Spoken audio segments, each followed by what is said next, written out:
Well, thank you, Ryan, for putting this panel together. It's a topic that everybody brings a different perspective to, and if you haven't come to the conclusion yet, this is very complicated, and it has many different layers, and I'm not sure that we're going to be able to get to all of them, but we definitely need to open up a discussion about it.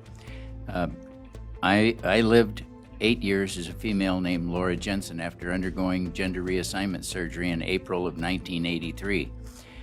I started as a 4-year-old kid in 1944. So I'm bringing to this conversation today 74 years of firsthand experience in some way, either living it or trying to deal with it or trying to recover from it. It's important, I think, to understand that everything that we've heard today is damaging to children. And I was by this, and I have some very strong points of view. So I hope that don't take exception to them. They come out of pain.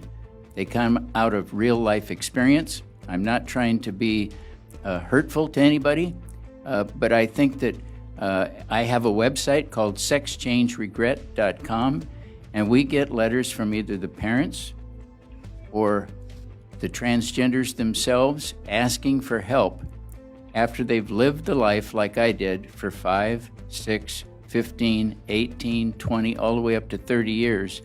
And they're saying, Walt, can you help me detransition? This was the biggest mistake of my life. I've met with people personally. We've had the honor and pleasure of working with people who are now detransitioning. Just recently, a school teacher, a pharmacist, and a good friend, Jamie Shoup. I think it's important for us to realize that there is actually nothing good about affirming a young boy 4 years old like my grandma did me. The moment you affirm a child like my grandma did, putting me in a purple chiffon dress and telling me how cute I was, how wonderful I looked, is at the very same moment that you're affirming that young person, you're telling them there's something wrong with them, that you're not right. That is child abuse. We need to begin calling it what it is. It's not affirming a child. It's causing them to be depressed and anxious about who they are. And then we go on to inject hormone blockers into them and begin altering their body. We begin to understand today from these discussions how destructive this is to the psyche. It's no wonder they end up with separation anxiety and bipolar disorder, dissociative disorders, schizophrenia, and many other disorders that they want you to ignore. They want to block any child from having access to psychotherapy.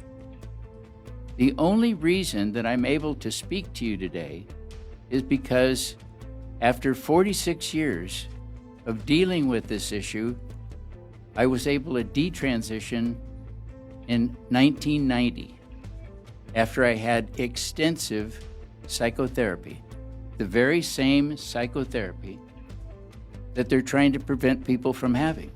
Why? Because they don't want them to detransition. Because somebody like me puts a real bad mark on the idea that it's all good, because it isn't. I've recently written a book, Trans Life Survivors, that has the stories in them.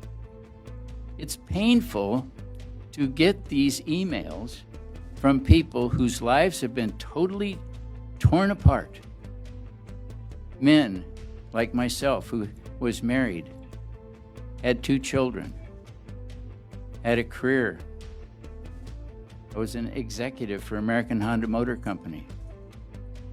One of those therapists who was an advocate for gender change surgery told me that what happened to you as a child wearing that purple dress, the only way to solve that is to have cross-gender hormones and undergo reassignment surgery. That's the solution.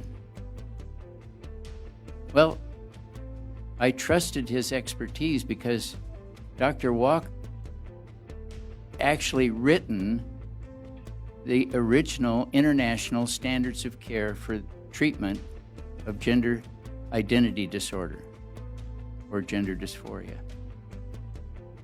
I'm here because he was wrong. I'm here because those standards of care have morphed into what they're using today. They haven't changed much. Yeah, they've gone through revision after revision, but the basic idea is that when somebody comes in, they can self-diagnose their gender dysphoria.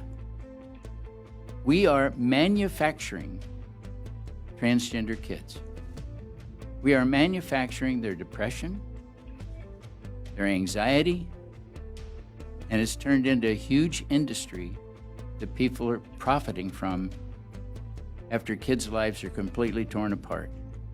The most vulnerable people in our society and adults are tearing their lives apart. It's really beyond my understanding why we're even having this discussion, because it shouldn't be happening. I don't believe any doctor who injects a young person with hormone blockers should have a license to do so. I would prefer that they not have that ability. And I hope that people begin to realize this and begin to speak up about it. There is absolutely nothing good about affirming somebody in a cross-gender identity because it destroys their life. We won't see the consequences of what they're doing today until 10 or 15. And there'll be somebody else speaking up like I am, saying, it was horrible what they did to me. They never should have done it. The people are suffering. We're not trying to minimize their suffering. But why do we abuse them with hormone blockers and cut their bodies apart as a way to affect treatment? It's insane, actually. It doesn't make any sense. If we're just to pause and take a sober breath, it's insanity. When will we finally grasp this? Christina Olson, a research psychologist in Washington, at Washington University, and I wrote the article, is published in Public Discourse in 2017, June. She said, we do not know who the transgender kids are. One way or the other, we don't know who they are. Do you get that? We don't know who they are. Should sink in. They cannot actually identify who trans kids are except by them saying so. There is no test. There's no proof. A parent can actually cause a kid to be gender dysphoric by affirming them. The APA, which an article is going to come out in the Daily Signal in the next couple of days that I just finished last night, the APA in their handbook in 2014 says kids are not born.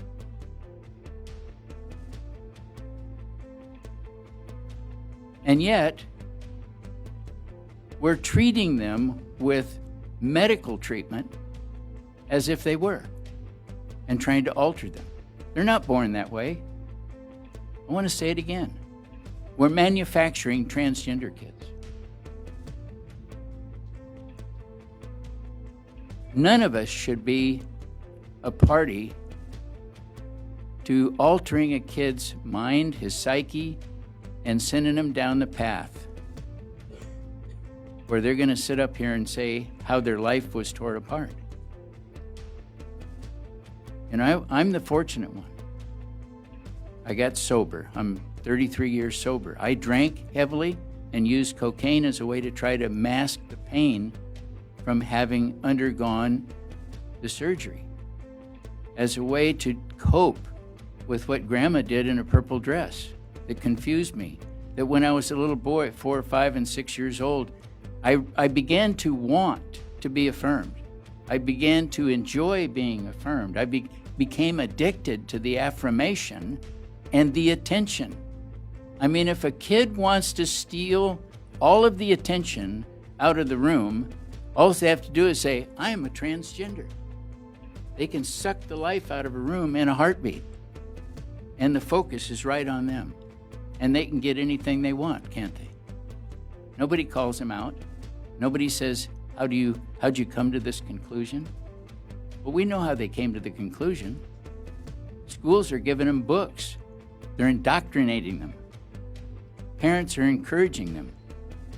Online, they're in chat rooms suggesting groups of kids become transgender. It's a fad. Yes, there are people who are autogynephilia, but there's also people who are deeply troubled. Over 50% of the people that I've worked with, hundreds of people that I've worked with over the last 10 years, were sexually abused.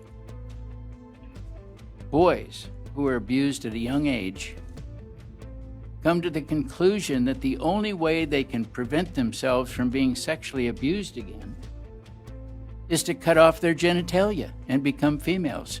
In their mind, that is their defense mechanism for sexual abuse. Girls who are sexually abused want to be men as a way to fend off any intruder or sexual abuser because they will no longer be attractive for sexual abuse. Whether it's men or women, vast majority of them were abused as children. Many of them I sit with and talk with privately are in their 30s, 40s, and 50s before they're ever able for the first time to disclose they were sexually abused. It's too painful. I was sexually abused at 9 years old, multiple times, by my uncle. When I told my parents I was sexually abused, they said, oh, Uncle Fred wouldn't do that. Wrong. They said I was a liar. So now I had worn a purple dress as a 4-year-old. I'd been sexually abused, and now I'm a liar. You know, it's not a real good way to start off life, and you're not only 9 years old yet. We've got to start helping the young people. And when people ask for help from me, I have one simple thing. I always tell me what caused you to not want to be who you are. 100% of the time, they can tell me. They can tell me. I'm feeling the pain right now of them sharing with me some of these stories because even I weep. They're ugly. They're horrible. They're so deep, nobody wants to talk about it. But we better start talking about it. We're ruining an entire generation of young people. And it's serious business. I'm not pulling any punches anymore. And you shouldn't either. Thank you.